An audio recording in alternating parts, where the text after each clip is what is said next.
What's up, YouTube? My name is Sarabjit Singh. I'm a fourth year medical student, and just a couple months away from graduating from medical school. I recently submitted my rank list for residency application.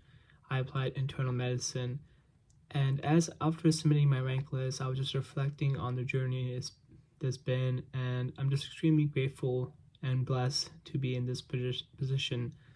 And looking back, on my own personal journey, I wanted to share a message with you guys and also share some of the things that I've gone through to let you know that you don't have to be perfect to make it into med school, and you don't have to be perfect to make it through med school. For me, my journey, for going back to high school, I wasn't necessarily, that academic driven in high school.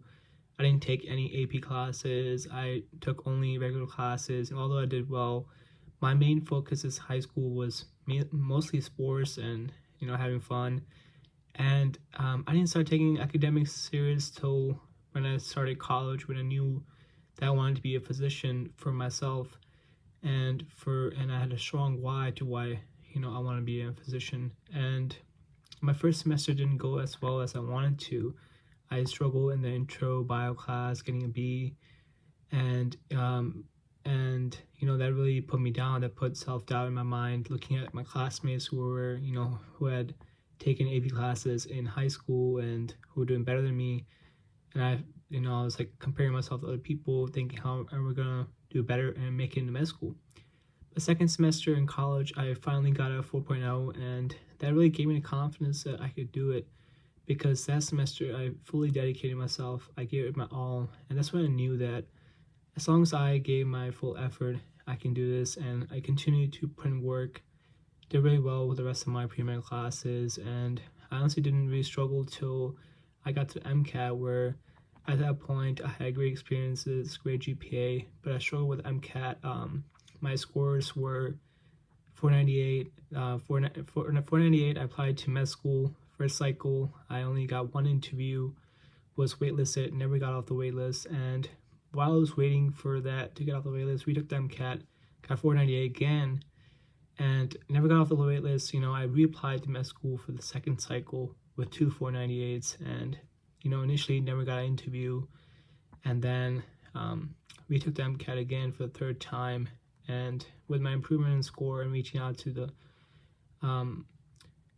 admissions coordinator in my school, I was able to get acceptance very late in the cycle. So that was two cycles, both cycles, one interview each time, and second cycle finally got one acceptance and started med school afterwards. And even in med school, there's been a lot of ups and downs. At school, my medical school, 70% is passing and 90% is honors. And initially I was aiming for honors, and I was like, I remember I'd be frustrated when I didn't get the grades I wanted. Eventually I came to accept that for me, I found the perfect balance, that as long as I aimed for 80s, I was able to balance school as well as enjoy life and have all the experiences I wanted in med school, whether it was running, weightlifting, hiking, or pursue other hobbies.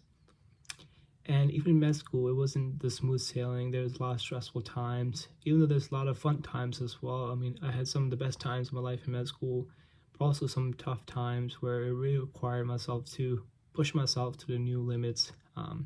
For me, this was the first level 1 board exam. I took extra time for the board exam and really did bring back the self-doubt of, am I going to get past this step? And eventually I did get past it, and eventually went on to do well during third year med school, and then took level 2. Didn't get the highest score, didn't get the lowest score, kind of scored average to below average. But regardless of that, I've had I'm blessed to have had a great application cycle. And as I come towards the end of my med school, with a couple months away, just reflecting back, it just made me realize that you don't have to be perfect to make it into med school and make it through. I think what is required is that persistent hard work. You have to be willing to make sacrifices. You have to be willing to get help when you need it.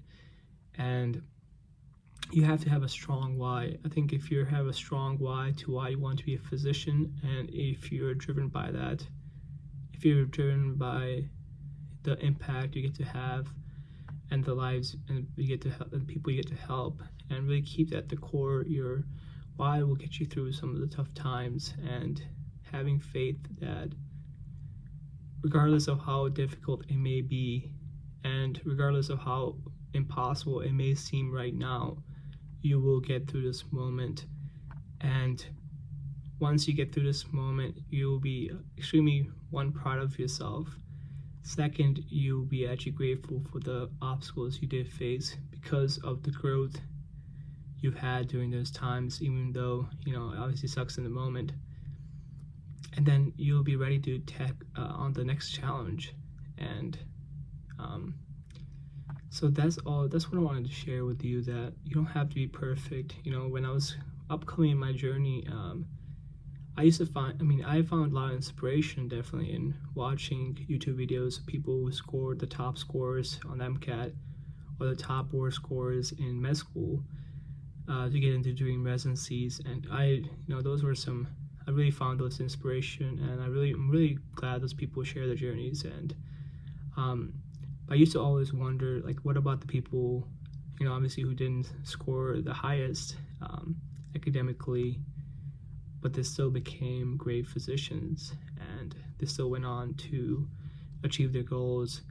And that's kind of what my inspiration, that's why I make these videos, to kind of share that if you're going through something similar with the challenges you're facing right now, that you're not alone, and that a lot of people who made it were once in the same position you're in right now, and they also went through the same struggle, same self-doubt, same long days and long nights of studying, and the same relentless grind, sacrifices, and they were able to make it to the other end.